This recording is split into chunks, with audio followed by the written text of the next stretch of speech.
تغنى بالقرآن وحي السماء الرباني. الحمد لله الذي لم يزل ولا يزال حيا قيوما سميعا قديرا مدبرا بصيرا. ونشهد أن لا إله إلا الله وحده لا شريك له. ونشهد أن سيدنا ومولانا محمدا عبده ورسوله.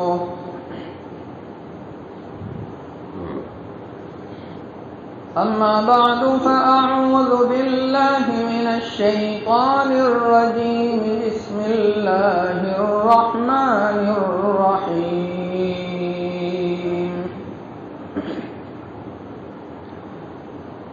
فبما رحمة من الله لنت لهم ولو كنت فظا غليظ القلب لانفضوا من حولك فاعف عنهم واستغفر لهم وشاورهم في الأمر فإذا عزمت فتوكل على الله إن الله يحب المتوكلين. صدق الله العظيم. بلغ العلا بكماله كشف الدجى بجماله حسنت جميع خصاله صلوا عليه وآله. اللهم صل على سيدنا محمد وعلى آل سيدنا محمد وبارك وسلم. بزرگان محترم اور عزیز دوستو،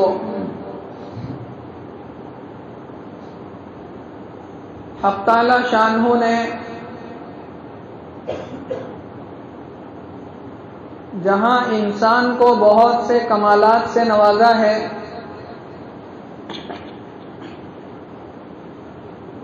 وہاں اس کے اندر کچھ کمزوریاں بھی رکھی ہیں.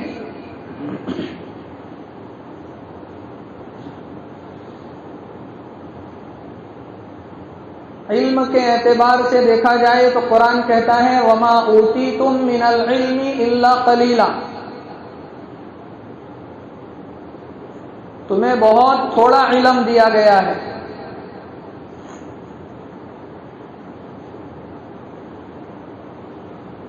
دوسری کمزوری انسان کی قرآن بیان کر رہا ہے وَكَانَ الْإِنسَانُ عَجُولًا، انسان بہت جلد باز ہے. ایک اور جگہ قرآن کریم انسان کی کمزوری کو اجاگر کرتا ہے وَكَانَ الْإِنسَانُ أَكْثَرَ شَيْءٍ جَدَلًا. قرآن کہتا ہے کہ انسان بہت زیادہ غصے والا ہے اور جھگڑالو ہے. یہ انسان کی کمزوریاں ہیں. تو کوئی انسان دنیاوی اعتبار سے کتنے بھی کمالات حاصل کر لے لیکن کچھ نہ کچھ کمزوریاں اس کے اندر رہے گی. میں فرعون کے متعلق ہمیشہ کہا کرتا ہوں کہ 400 سال تک اس کے سر میں درد نہیں ہوا تو وہ سمجھتا رہا کہ میں سب سے بڑا خدا ہوں، انا ربکم الاعلی. قرآن نے ایک ہی شخص کے متعلق یہ دعویٰ کیا ہے کہ اس نے خدائی کا دعویٰ کیا اور وہ تھا فرعون. سر میں تھوڑے تھوڑے دن جھٹکے لگتے رہتے تو اس کو احساس رہتا کہ نہیں، میرے اوپر بھی کوئی ذات ہے جو یہ جھٹکے دے کر احساس دلا رہی ہے کہ میں رب نہیں ہوں، کوئی اور رب ہے.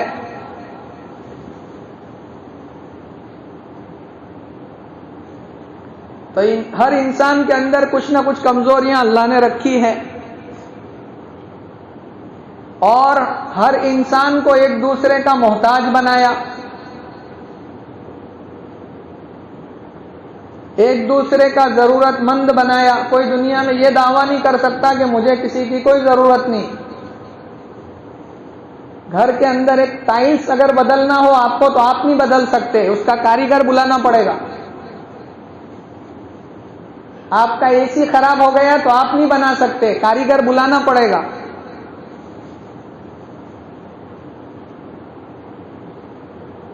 تو ہر ایک کی ضرورت ایک دوسرے کے ساتھ اللہ نے جوڑی، اور بعض مرتبہ انسان دو راہے کے اوپر آ کر کھڑا ہو جاتا ہے کہ اب میں کیا کروں، ادھر جاؤں یا ادھر جاؤں۔ اپنے علم کے اعتبار سے اسی کے لیے شریعت نے مشورہ رکھا، دوسرے کا محتاج بنایا۔ بھائی دوسرے آدمی سے پوچھ لو، اس فیلڈ کے اندر اس کو مہارت حاصل ہے تو اس سے مشورہ کرو۔ اگر بیمار ہے تو ڈاکٹر سے مشورہ کرے گا کہ ڈاکٹر صاحب میرے کو کیا کرنا چاہیے۔ جس لائن کا جو آدمی تجربہ کار ہو اسی سے مشورہ ہوگا۔ دین کا، علم کا، مسئلے مسائل کا کوئی مسئلہ ہے تو وہ عالم کے پاس جا کر کے حل کروائیں گے۔ دنیاوی اعتبار سے کوئی مسئلہ ہے تو اس لائن کا جو ماہر ہوگا اس کو پکڑیں گے۔ گھر بنوانا ہے تو انجینئر کو پکڑیں گے، پھر ڈاکٹر کے پاس نہیں جائیں گے۔ تو ہر انسان کو ایک دوسرے کا محتاج بنایا اللہ نے، اور ایک دوسرے کی ضرورت کو وابستہ کر دیا، اور فرمایا کہ جب انسان دو راہے پر کھڑا ہو جائے، کچھ سمجھ میں نہ آئے تو دوسروں سے مشورہ کر لے۔ اور یہ مشورہ سنت رہا ہے، اور بہت پرانے زمانے سے یہ سسٹم چل رہا ہے۔ قرآن کریم کو ہم دیکھتے ہیں تو جب موسیٰ علیہ السلام اور ہارون علیہ السلام دونوں فرعون کو دین کی دعوت دینے کے لیے گئے تو فرعون نے اپنی کیبنٹ سے، جو اپنی شورا تھی، اس سے پوچھا فماذا تأمرون، تم لوگ اس سلسلے میں کیا کہتے ہو؟ قالوا ارجه واخاه وارسل في المدائن حاشرين یأتوک بكل سحار علیم۔ تو کیبنٹ نے، شورا نے یہ مشورہ دیا کہ ان دونوں کو ابھی چھوڑ دو اور بڑے بڑے جادوگروں کو جمع کرو اور مقابلہ کراؤ۔ دیکھو مشورہ، وہ حالانکہ خود کو انا ربکم الاعلی کہہ رہا ہے کہ میں سب سے بڑا خدا ہوں، اس کو بھی مشورے کی ضرورت پڑ رہی ہے۔ تھوڑا سا آگے جا کر کے موسیٰ علیہ السلام کی مکے سے ایک آدمی مر جاتا ہے، تو پھر وہ اپنے درباریوں سے پوچھتا ہے فرعون کہ کیا کریں۔ تو مشورہ سب نے یہ دیا کہ ان کو قتل کر دو۔ تو وہاں اس مجلس میں موسیٰ علیہ السلام کا چاہنے والا ایک بیٹھا تھا، وہ جلدی سے دوڑا اور جا کر کے موسیٰ علیہ السلام کو خبر کی کہ موسیٰ یہاں سے نکل جاؤ، تمہارے متعلق مشورہ ہو رہا ہے، اور مشورے میں فیصلہ یہ ہوا کہ تمہیں قتل کیا جائے گا۔ وجاء رجل من اقصى المدينة يسعى قال يا موسى ان الملأ يأتمرون بك ليقتلوك فاخرج انی لک من الناصحین۔ موسیٰ جلدی سے یہاں سے بھاگ جاؤ، میں تمہارا خیر خواہ ہوں، میں سن کے آیا ہوں کہ تمہیں قتل کرنے کا مشورہ ہوا ہے۔ اتنا بڑا بادشاہ جو انا ربکم الاعلی کہتا تھا، اس کو بھی مشورے کی ضرورت، حالانکہ وہ دوسری جگہ پر وہ خود یوں کہہ رہا ہے ما اریکم الا ما ارى وما اهدیکم الا سبیل الرشاد۔ یہ تو ویسے ہی میں تم سے مشورہ لیتا ہوں، ورنہ بات تو اور فیصلہ تو میرا ہی صحیح ہوتا ہے۔ بات سمجھ میں آ رہی ہے؟ فیصلہ تو میں ہی اصل کرتا ہوں، میں تو خالی ایسے ہی تم سے پوچھتا ہوں۔ مشورہ. حضرت یوسف علیہ السلام اور ان کے بھائی بنیامین سے ابا جان یعقوب علیہ السلام بہت محبت کرتے تھے. یوسف علیہ السلام بہت خوبصورت تھے،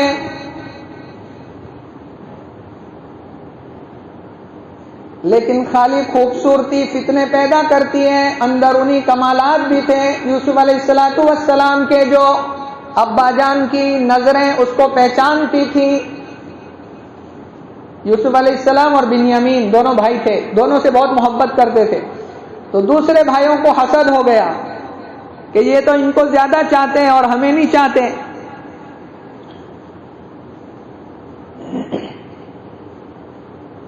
لقد كان في يوسف وإخوته آيات للسائلين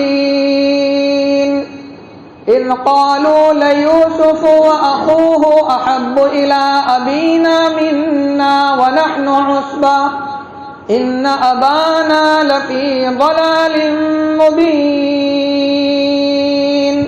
ابا جان کے متعلق کہہ رہے ہیں کہ ہمارے ابا تو راہ رات سے ہٹ گئے ہیں، ان سے محبت کرتے ہیں، ہم سے نہیں، ہم تو حالانکہ تعداد میں بھی زیادہ ہیں. اب یہ بھائی بھائی مل کر مشورہ کر رہے ہیں کہ اب یوسف کا کچھ کرنا پڑے گا. محبت تو اللہ دل میں ڈالتے ہیں، محبت کو خریدا نہیں جا سکتا، اور یہ فطری چیز ہے، کس سے محبت ہو جائے. بعض روایات میں یوں ہے کہ وہاں جب حضرت آدم علیہ السلام کو اللہ تبارک و تعالی نے عہد الستو میں، جب تمام آدم علیہ السلام کی قیامت تک آنے والی اولاد کو اللہ نے جمع کیا میدان میں اور عہد لیا، الست بربکم، کیا میں تمہارا رب نہیں ہوں؟ تو سب نے بیک زبان کہا تھا قالوا بلا، جی آپ ہی ہمارے پروردگار ہے. تو مفسرین نے بعض نے لکھا ہے کہ اس میدان میں جو لوگ سامنے سامنے کھڑے تھے، دنیا میں آنے کے بعد ان کے درمیان محبت ہو جاتی ہے، اور جو آدمی یوں کھڑے تھے پیٹھ 36 کا آنکڑا بنا کر وہاں، تو یہاں دنیا میں آنے کے بعد بھی ان کا 36 کا آنکڑا رہے.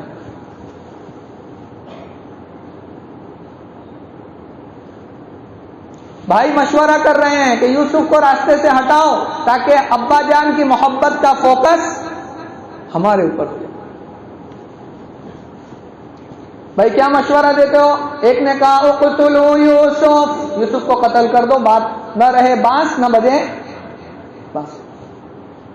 دوسرے نے کہا او اطرحوه ارضا يخل لكم وجه ابيكم وتكونوا من بعده قوما صالحين. ابھی تو اس کو راستے سے ہٹا دو، بعد میں توبہ کر کے اللہ کے نیک بندے بن جائیں گے. بعض جگہ پر انسان ایسا پھنس جاتا ہے، وہ یہ سوچتا ہے کہ ابھی جوانی ہے، ابھی کر لینے دو مزے، ابھی تو بہت عمر پڑی ہے، توبہ کر لیں گے، اللہ معاف کرنے والا ہے، غفور الرحیم ہے. تجھے کیا پتا تو کل زندہ بھی رہے گا کہ نہیں، اور اگر زندہ بھی رہا تو تجھے توبہ کرنے کا موقع ملے گا بھی کہ نہیں. اور ایک بات اور کہ آدمی جب بالکل ایسی جگہ پر پھنس گیا ہے، سامنے سے گناہ کی دعوت دی جا رہی ہے، اور ایسے موقع پر آدمی بچ کر نکل جائے اور پھر جو اللہ سے دعا مانگے وہ دعا بہت جلدی قبول ہوتی ہے.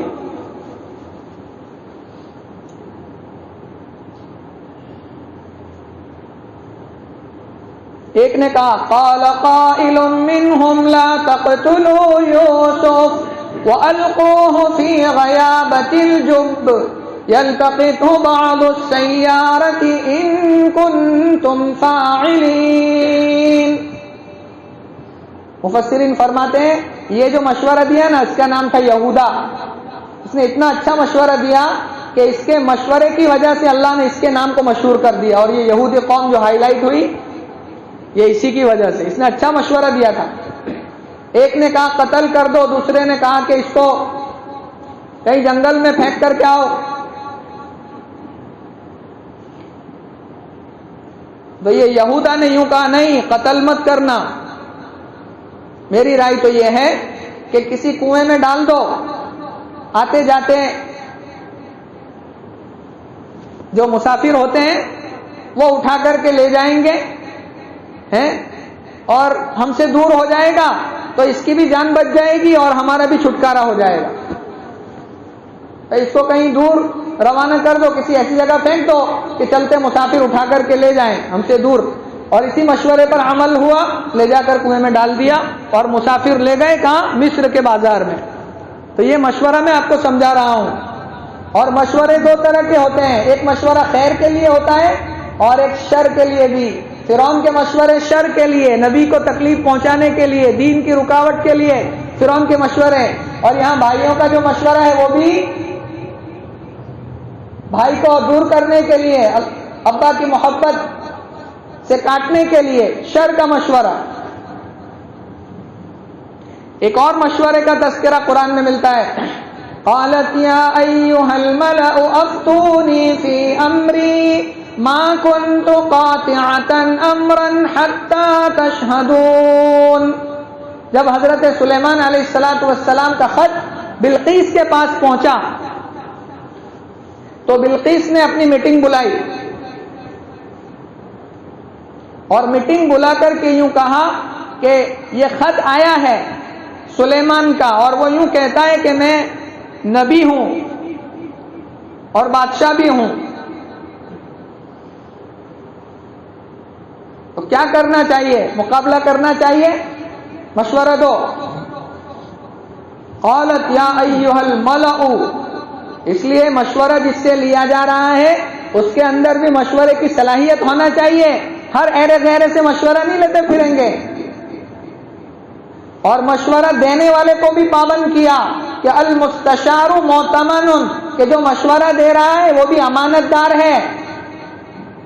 الٹی سیدھا مشورہ کسی کو نہ دیں ورنہ خیانت کا گناہ لازم آئے گا.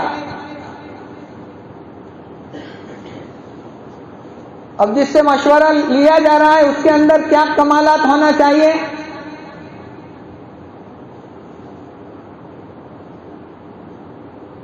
پہلا کمال تو یہ کہ اس کے اندر علم ہونا چاہیے, جس سلسلے کا مشورہ لے رہے ہو وہ اس کو جانتا بھی ہو.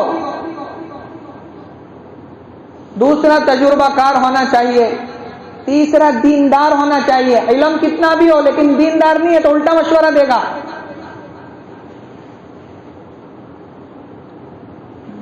علم, تجربہ, دینداری اور امانت داری, کہ آپ نے کسی کو راز کی بات پوچھی تو وہ اس کو پھر راز رکھے, لوگوں سے بتاتا نہیں پھرے کہ فلاں آدمی مجھ سے یہ مشورہ کرنے آیا تھا. راز کی بات کسی سے کہنا اور پھر یوں کہنا کہ کسی سے نہ کہنا. بات سمجھ میں آ رہی ہے؟ راز کی بات کسی سے کہنا اور پھر یوں کہنا کہ کسی سے نہ کہنا, اس سے بڑی بیوقوفی کوئی نہیں. تو نے اس کو بتا دی تو پھر وہ راستہ رہا. اور خاص کر کے عورتوں سے, سمجھ میں آ رہی بات؟ ہاں, اگر کوئی بات پورے گاؤں میں گھمانا ہو تو عورتوں سے کہہ دو کہ جیسا ہوا. پیٹ میں درد شروع ہوتا ہے جب تک وہ دوسری کو نہ بتا دے. اور میں کہہ رہا تھا گزشتہ کہ صلح حدیبیہ کے موقع پر عورتوں سے بھی مشورہ کرو, گھر کا مشورہ عورتوں سے کرو. حضرت تھانوی رحمت اللہ علیہ فرماتے ہیں 3 لوگوں سے مشورہ ہوگا. ایک ضابطے کے بڑے, ضابطے کے بڑوں سے مشورہ کرو, یعنی بیٹے کے لیے باپ بڑا ہے تو بیٹا باپ سے مشورہ کرے گا. شاگرد کے لیے استاد بڑا ہے تو شاگرد اپنے استاد سے مشورہ کرے گا. مرید کے لیے اپنا پیر بڑا ہے تو مرید اپنے پیر سے مشورہ کرے گا. تو اس کو کہتے ہیں ضابطے کے بڑے. اور ایک رابطے کے بڑے, سمجھ میں آ رہی بات؟ اپنی ہم عمر کے لوگ, اپنی فیلڈ کے لوگ, ان سے مشورہ کرے. اگر وہ بھی نہ ہو تو پھر اپنے چھوٹوں سے مشورہ کرے. یہ نہیں کہ یہ تو مجھ سے چھوٹا ہے اس سے کیا مشورہ لینا. ایک مرتبہ حضرت عباس رضی اللہ تعالی عنہ سے کسی نے پوچھا کہ آپ بڑے ہیں یا اللہ کے نبی بڑے ہیں؟ تو جواب کتنا پیارا تھا حضرت عباس کا. حضرت عباس نے فرمایا کہ عمر میں بڑا ہوں لیکن علم کے اندر, صلاحیت کے اندر میرے نبی بڑے. سمجھ میں آ رہی بات؟ اور مشورہ دینے والا میں نے گزشتہ کہا تھا یہ نہ سمجھے کہ میں نے رائے دی میری رائے پر عمل نہیں ہوا تو کوئی خدا ہے؟ حضرت پیران پیر شیخ عبد القادر جیلانی 11ویں کا مہینہ چل رہا ہے نا، یہ اچھا ہے کہ کسی کو یاد نہیں ہے 11ویں کا مہینہ، ورنہ بہت سے لوگ 11ویں کے اندر 11ویں شریف مناتے ہیں، پتہ نہیں کون کون سے مزار پر جاتے ہیں، نہ چادر چڑھاتے ہیں، نہ منتیں مانتے ہیں، نہ سب حرام ہے۔ اللہ کے علاوہ کسی کے نام کی منت نہیں مانگ سکتے۔ چادر کے محتاج نہیں ہے، وہ اندر سوئے ہوئے، تیری چادر کو کیا کریں گے؟ کیا ان کو ٹھنڈی لگتی ہے؟ پکی بنائی ہے بالکل۔ یہ سب ڈھکوسلے ہیں میرے بھائیوں، اسی لیے کہتے ہیں کہ علماء کے پاس بیٹھو۔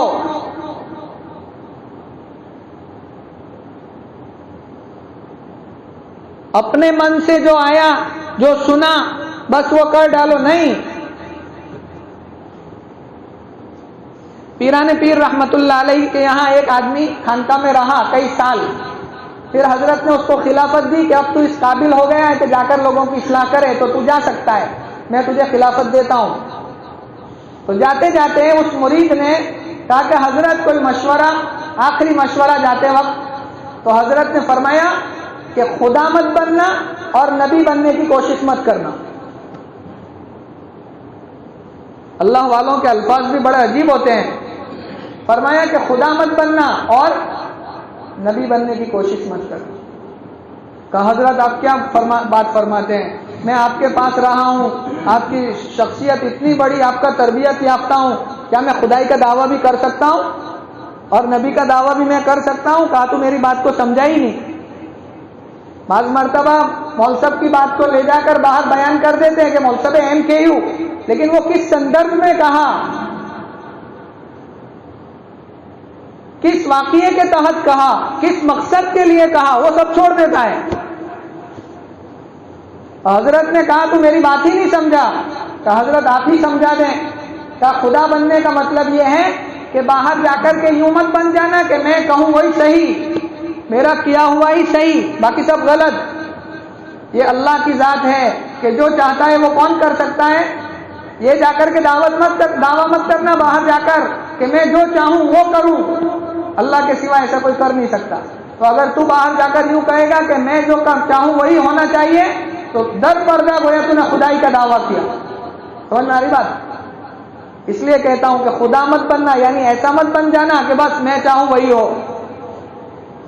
اور نبی بننے کا حضرت کیا مطلب؟ کہ نبی بننے کا مطلب یہ ہے کہ باہر جا کر یوں مت کہنا کہ میں کہتا ہوں وہی صحیح، باقی سب کہہ رہے ہیں وہ غلط۔ نبی کی زبان سے کبھی غلط نہیں نکل سکتا، باقی دنیا میں ہر کسی آدمی سے کچھ نہ کچھ غلط نکل ہی جاتا ہوگا۔ اس لیے در پردہ گویا تو یوں کہہ رہا ہے لوگوں کو کہ میں کہتا ہوں وہ صحیح باقی سب غلط، تو در پردہ تو نے نبوت کا دعویٰ کیا کہ تو یوں کہہ رہا ہے کہ میں گویا نبی جیسا ہوں کہ میں کبھی جھوٹ بول ہی نہیں سکتا۔ آپ کو بات سمجھ میں آ گئی؟ ہاں، تو خدائی کا دعویٰ اور نبی ہونے کا دعویٰ مت کرنا کا مطلب یہی ہوا۔ تو مشورہ سنت ہے، کس سے کرنا چاہیے؟ جس کے اندر 4 کوالٹی ہو، اور جس کو مشورے کا امیر بنایا گیا ہو وہ یوں نہ سمجھے کہ میں امیر ہوں، اب میرے اوپر تو اوپر سے وہی آتی ہے اس لیے میں اپنی من مرضی سے فیصلہ کر دوں، نہیں۔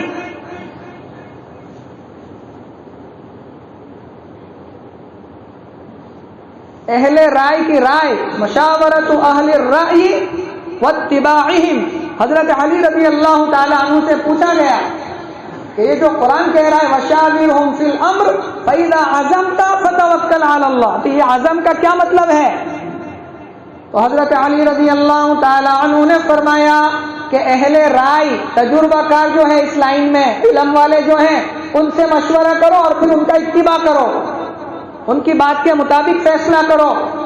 اب ہمارا مشورہ تو کیا مشورہ ہے، پہلے سے سوچ کر کے آئے ہیں کہ بس ایسا کرنا ہے، اور پھر لوگوں سے پوچھ لیا کہ ہاں بھائی بولو کیا کرنا ہے، تو لوگوں نے کہا کہ ہاں میری سمجھ میں یہ آ رہا ہے، پھر فیصلہ وہ اپنی مرضی کا ہی کرتا ہے، اور پھر جب کچھ غلط ہوتا ہے تو پھر کہتا ہے کہ بدانو مشورہ لے کام کر لو۔ اس کو مشورہ نہیں کہتے، اس کو خیانت کہتے، اس کو دھوکہ کہتے ہیں۔ اچھا اس میں یہ بھی ضروری نہیں کہ بہومت جس طرف ہو اس طرف فیصلہ کریں. ہو سکتا ہے کہ سارے لوگ ایک طرف کا فیصلہ دے رہے ہوں اور 2-4 آدمی دوسری طرف ہوں، تو اس کا مطلب یہ نہیں ہوا کہ یہ سب صحیح ہے، نہیں یہ غلط ہے. لاسٹ بات، ایک آخری واقعہ مختصر سنا کر بات کو ختم کرتا ہوں. جب بدر کے قیدی مدینے لائے گئے اور ان کے بارے میں فیصلہ کرنے کا وقت آیا تو اللہ کے نبی نے سب کو جمع کیا. اس کے اندر حضرت ابو بکر بھی تھے، حضرت عمر بھی تھے، بڑے بڑے صحابہ کرام تھے. وہ جو بدر کے 70 قیدی پکڑ کر لائے تھے، اللہ کے نبی نے صحابہ سے مشورہ کیا کہ اچھا بتاؤ ان 70 قیدیوں کا کیا کریں؟ کیا ان کو مال لے کر کے چھوڑ دیا جائے یا ان کو قتل کر دیا جائے؟ بات سمجھ میں آ رہی ہے؟ تو اکثر و بیشتر صحابہ کرام کی رائے یہ تھی کہ اللہ کے نبی ہمارے یہاں غربت ہے، ان کو قتل کر کے کیا ملے گا، مال لے لو اور ان کو چھوڑ دو. تو زیادہ تعداد ایسے لوگوں کی تھی صحابہ کرام کی، اور اس طرف ابو بکر صدیق بھی تھے کہ اللہ کے نبی مال لے کر کے ان کو چھوڑ دو. رشتہ دار بھی تھے، یہ مکے سے آئے تھے تو ان کو چھوڑ دو مال لے کر کے. لیکن ایک طرف اکیلے حضرت عمر اور ایک دوسرے صحابی تھے، یہ اکیلے اس طرف اور کہہ رہے تھے کہ نہیں اللہ کے نبی مال مت لو، میں تو یوں کہتا ہوں کہ تلوار دو اور رشتہ دار کے ہاتھ میں تلوار دو اور رشتہ دار کی گردن مارے کہ تو ہمارے ساتھ لڑنے آیا ہی کیوں. یہ کس کی رائے تھی؟ حضرت عمر کی اور ایک دوسرے صحابی. باقی سب ایک طرف اور حضرت عمر ایک طرف.